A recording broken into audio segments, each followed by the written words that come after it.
Բարի ուշ երեկո սիրելի հայրենակիցներ, ինչու որոշեցի այս եթերը անել, քանի որ այս վերջին օրերի ընթացքում բազմաթիվ էին մեկնաբանությունները և տեղեկատվությունը կապված ԱԱԾ-ի կողմից կեղծ այդ տեղեկատվության տրամադրման հետ կապված, որոշեցի այս եթերը կազմակերպել և պատմել ձեզ, թե ինչ է կատարվում ԱԱԾ-ում, ԱԱԾ-ի մեկուսարան, որը թեպետ գտնվում է Արդարադատության նախարարության իրավազորության ներքո, այսինքն գործում է որպես Արդարադատության նախարարության հիմնարկ, բայց այնուամենայնիվ դա ԱԱԾ-ի այսպես կոչված պատվալներն են։ Այդ ԱԱԾ-ի պատվալներում պահվում են բոլոր այն կարևոր քաղաքական հայացքներ ունեցող մարդիկ, ովքեր դեմ են կամ այլընտրանքային կարծիք ունեն գործող իշխանության վարած քաղաքականության նկատմամբ և այդ կարծիքը չեն թաքցրել, այդ կարծիքի մասին նրանք հրապարակավ բազմաթիվ ելույթներ են տարածել իրենց կարծիքի վերաբերյալ և այդ կարծիքը դարձել է արդեն հանրային սեփականություն։ Եվ այդ կարծիք արտահայտողներից մեկը իմ պաշտպանյալն է, իմ վստահորդն է, պարոն Վարդան Ղուկասյանը, Հայաստանի Հանրապետության երկրորդ քաղաքի քաղաքապետ, Գյումրի քաղաքի ղեկավար պարոն Վարդան Ղուկասյանը։ Դուք իրեն բոլորդ կարծում եմ ծանոթ եք և նրա գործունեությանն եք ծանոթ։ Ես շատ մեծ պատրաստակամությամբ եմ ստանձնել նրա իրավունքների պաշտպանությունը և այդ իրավունքների պաշտպանության ժամանակահատվածում նաև առնչվեցի այսպես կոչված ԱԱԾ պատվալների ղեկավարության հետ։ Ղեկավարության անմիջական առաջնային դեմքն է տիկին Սրփուհի Գալյանը և տիկին Սրփուհի Գալյանը իր պատասխաններով, պաշտոնապես պատասխաններով բազմաթիվ անգամ ինձ փաստացի հայտնեց, որ ըստ էության այդ ԱԱԾ հիմնարկը ոչ թե գործում է պետական ստանդարտներով ընդունված կանոնների ներքո, այլ գործում է ըստ քմահաճույքի և այդ ըստ քմահաճույքը կայանում է հետևյալում. Օրինակ, կարող են ստուգել պաշտպանի և վստահորդի միջև կոնֆիդենցիալ փաստաթղթերը, այդ թվում ծանոթանալ փաստաթղթերի պարունակությանը, որը գաղտնի է, կոնֆիդենցիալ է և դա նաև միջազգային իրավունքով պաշտպանված տիրույթ է և այս տիրույթը փաստացի կարող են մուտք գործել և իրենց քմահաճույքի ներքո այս տիրույթում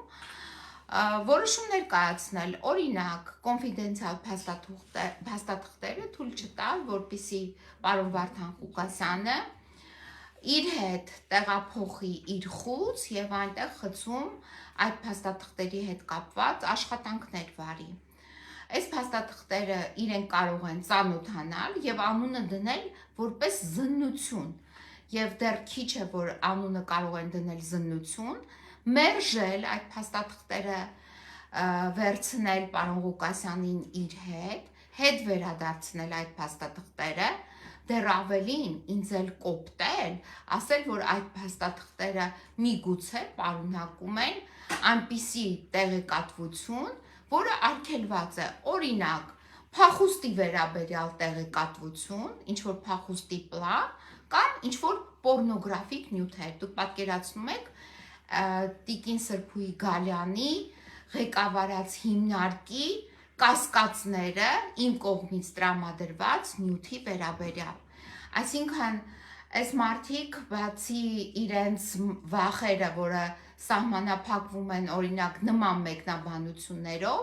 այլ վախեր երևի թե չունեն։ Այսինքն իրենց վախերը կայանում են այդ տիրույթում և այդ վախերի ներքո ըստ էության մերժեցին տրամադրել այն փաստաթղթերը, որը կոնֆիդենցիալ էին եւ անհրաժեշտ էին մեր աշխատանքը վարելու համար։ Հաջորդը դա նորից Սրբուհի Գալյանի այդ մոտեցումն էր, որը նա արտահայտեց նաև հրապարակավ, այդ թվում նաև ինձ գրելով, որ տիկին դուք սխալվում եք, կայանում էր, երբ ապօրինաբար գողաց, այսինքն խլեցին, հափշտակեցին իմ հեռախոսը։ Տիկին Սրբուհի Գալյանի հիմնարկի հետ կապված, իհարկե, ես հարուցելու եմ տարբեր հայցեր եւ այդ հայցերը շուտով ներկայացված կլինեն դատարաններին։ Տիկին Սրբուհի Գալյանը իհարկե կանչվելու է պատասխանատվության այդ իր վարքագծի համար, այսինքն իր ղեկավարած նաև հիմնարկի աշխատակիցների վարքագծի համար, գործողությունների եւ անգործության հետ կապված։ Հիմա անցնեմ հաջորդ հարցին, որը տիրում է այդ ԱԾ քրեակատարողական հիմնարկներում, պատվալներում։ Ուրեմն ԱԾ հիմնարկներում գոյություն չունի, օրինակ, մարդկանց համար աղոթատեղի կամ եթե մարդը հայ առաքելական Սուրբ եկեղեցու հետևորդ է, ապա նա պետք է մասնակցի ամեն շաբաթյա, այսինքն կիրակնօրյա պատարագին եւ այդ պատարագի մասնակցությունը իհարկե այս քրեակատարողական հիմնարկում ԱԾ պատվալ կոչված քրեակատարողական հիմնարկում հնարավոր չէ։ Ինձ ինչ է պատասխանում տիկին Սրբուհի Գալյանի ղեկավարած կառույցի ներկայացուցիչը, ասում է, գիտեք ինչ, այնտեղ տեղադրված է խաչքար եւ այդ խաչքարի մոտ մարդիկ հնարավորություն ունեն գնալ մոմ վառել, խունկ խնկարկել եւ աղոթել։ Այդ խաչքարը ուրեմն տեղադրված է Արցախյան պատերազմի զոհերի հիշատակի համար մի փոքր սալիկի վրա դաջված խաչ է եւ այդ խաչը գտնվում է ընդամենը այն մուտքի մոտ, որտեղ մենք մուտք ենք գործում դեպի մեր աշխատասենյակները, փոքրիկ խցեր են այդ աշխատասենյակները, որտեղ պետք է հանդիպենք մեր պաշտպանյալների հետ։ Եվ այս մարդիկ, տիկին Գալյանը, կամ չգիտեմ ովքեր են ինձ պատասխանում, այս մարդիկ ինձ հայտնում են, որ գիտեք ինչ, այդ խաչքարի մոտ ցանկացած կալանավոր անձ կարող է օրինակ աղոթել, մոմ վառել եւ այլն։ Մինչդեռ դա հնարավոր չէ, որովհետեւ դա ուղղակի անցակետի տարածքում տեղադրված սալիկի վրա դաջված մի խաչքար է, որը իհարկե հնարավորություն չի ընձեռում մարդուն աղոթելու կամ պաշտամունքի ծեսը կատարելու համար, այսինքն կամ մեր հայ առաքելական Սուրբ եկեղեցու հետևորդը չի կարող այդտեղ իր աղոթքները իրականացնել, որովհետև դա անցակետին հարող տարածքում գտնվող խաչքար է։ Այս մարդիկ ինձ այդպես են մեկնաբանում։ Ես հասկանում եմ, որ իրենք գիտելիքներից զուրկ են, չգիտեն ինչպես է տեղի ունենում պատարագը հայ առաքելական Սուրբ եկեղեցում, իրենք չեն իմանում այդ ամենը, երբեք չեն մասնակցել հավանաբար պատարագի, ես դա հասկանում եմ, բայց անկախ նրանից, որ նրանք դա չգիտեն, նման գիտելիքներից զուրկ մարդիկ չեն կարող աշխատել, օրինակ արդարադատության նախարարության համապատասխան քրեակատարողական հիմնարկում։ Տիկին Գալյան, հետևաբար այն, որ դուք պնդում եք, որ դուք ունեք բարձր գիտելիքներ, շատ լավ եք սովորել, ես այդ կարծիքը ձեր չեմ կիսում, ես կարծում եմ հակառակն է, դուք գիտելիքները այդ մասով լիարժեք չեք տիրապետում գիտելիքներին եւ այդ մասով ձեր գիտելիքները ցավում եմ, բայց պակաս են, դուք կարիք ունեք այդ մասով գիտելիքներ առնելու եւ շտկելու իրավիճակը կամ իհարկե ճիշտ կլինի, որ դուք թողեք այդ պաշտոնը, հրաժեշտ տաք պաշտոնին եւ մի ավելի գիտակ խելացի անձնավորություն գա եւ ղեկավարի Հայաստանի Հանրապետության Արդարադատության նախարարությունը։ Հիմա անցնեմ մեր նախարարությանը, այսպես ասած, կից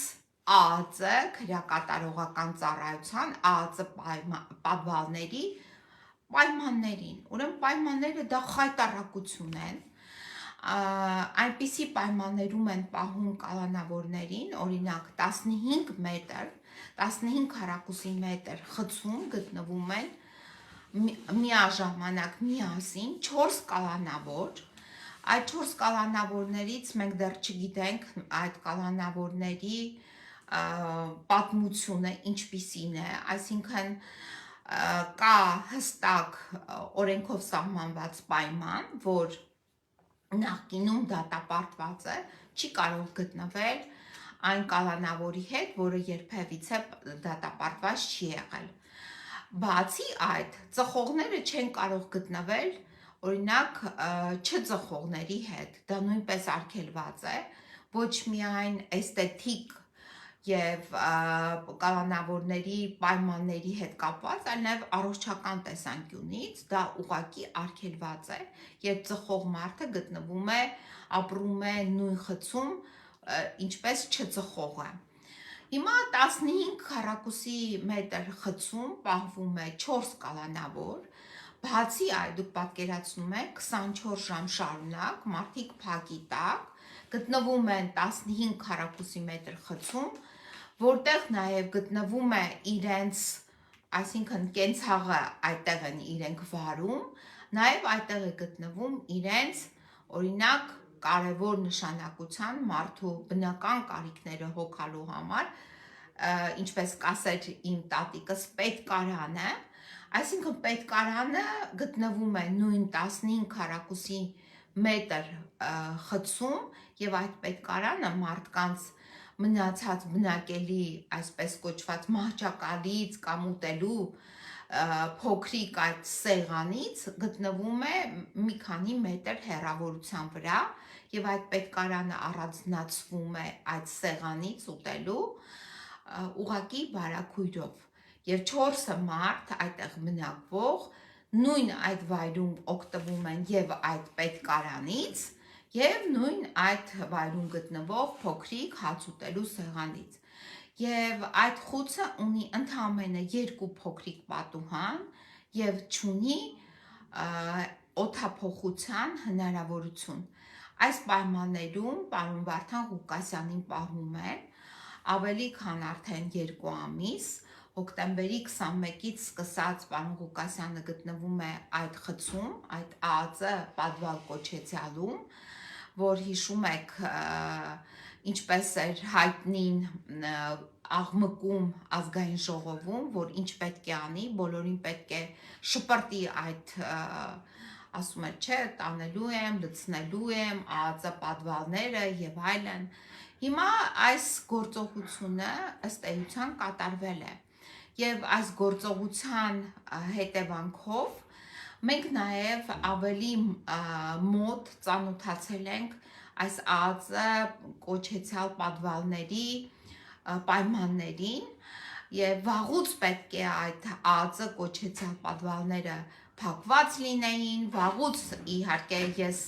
արել եմ բարձրաձայն առաջարկ, որ այդ ԱԱԾ պատվալները պետք է վերածվեին թանգարա, այսինքն ամբողջ այդ տարածքը պետք է վերածվեր թանգարանի եւ անունը պետք է լիներ անցյալի բռնաճնշումների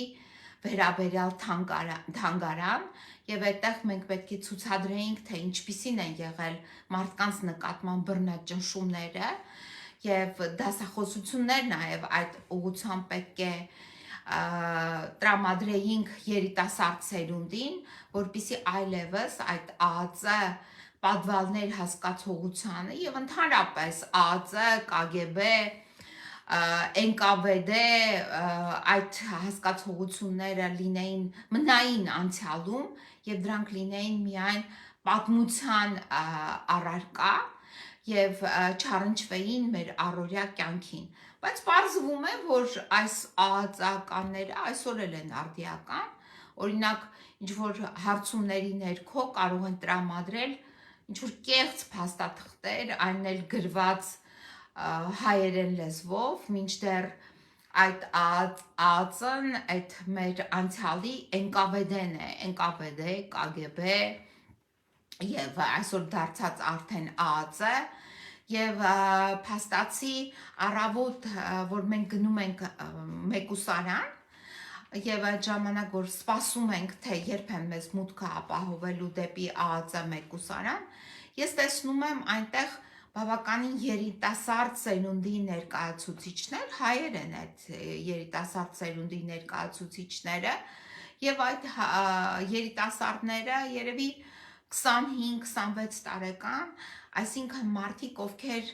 հավանաբար ռուսերեն գրել կարդալը չգիտեն, դա ժամանակի նաև առաջադրանքն է, որ նրանք չգիտեն հայերեն գրել, ռուսերեն գրել կարդալ, եւ իրենց պատկերացումներով այդ NKVD, KGB են ժամանակին այդպիսի կեղծ տեղեկանքներ, որ պատրաստել էին, նրանք իրենց պատկերացումներով կարծել են, թե հայերեն պետք է գրվեր, դա էլ ինչ որ մեկը չի եղել հավանաբար մի ինչ որ բաժանմունքի ղեկավար, որը լիներ ավելի տարիքով սերունդի ներկայացուցիչ, որը ասել, որ գիտեք ինչ, գոնե հայերեն մի գրեք, այդ կեղծ տեղեկանքը եթե պատրաստում եք, այլ կեղծ տեղեկանքը պետք է գրվի ռուսերեն լեզվով։ Նույնիսկ հավանաբար այդպիսի ղեկավար չեն ունեցել, որպիսի այդ տեղեկանքին գոնե ռուսերեն լեզվով կեղծիքը պատրաստած լինեին։ Սա այդ տեղեկանքի մասով, իդեպ ասեմ, քանի դեռ Հայաստանի Հանրապետությունում մենք չենք ընդունել օրենք լյուստրացիայի մասին, այսինքն մենք չենք օրենքով բացահայտել բոլոր այն ագենտներին, այդ KGB-ի, NKVD-ի այսպես կոչված ագենտներին, հետևաբար այսպիսի կեղծ տեղեկատվությունը մեզ պետք է իհարկե չշեղի, դա շարունակում է մնալ արդիական, նաև այդ օրենքի ընդունումը լյուստրացիայի մասին, ես բազմաթիվ փորձեր արեցի այդ օրենքը որպեսզի ընդունվեր, բայց այդ օրենքը իհարկե մերժվեց, որովհետև գիտեք մերժողների մեջ մերժողներից մեկը ինձ ինչ հայտնեց, ասեց, որ մենք եթե նման օրենք ընդունենք, ապա մեր մեջ կլինի բավականին մեծ ցնցում, որովհետև ոչ մեկ չգիտի, թե որ մեկն է KGB-ի ագենտ, որ մեկը ոչ, որովհետև դուք համոզված եք, ինձ էին ասում, որ ձեր մերձավոր շրջապատում այդպիսի ագենտներ չեն լինի։ Ես ասացի, որ ես համոզված եմ իմ շրջապատի հետ կապված, հավանաբար դուք համոզված չեք, եւ դա է ձեր մտավախությունը, բայց այնուամենայնիվ, եթե մենք ցանկանում ենք դառնալ իրապես անկախ, ազատ եւ ինքնիշխան պետություն, ապա իհարկե մենք պետք է ունենանք նաեւ նման օրենք, մաքրվենք նաեւ այդ ագենտներից, բայց դա ապագայի հարց է եւ հենց դրանով է նաեւ պայմանավորված մեր պետության անկախությունը։ Այսքանով այսօրվա եթերը կավարտեմ, վաղը հավանաբար կշարունակեմ, այսքանը, ստեսություն։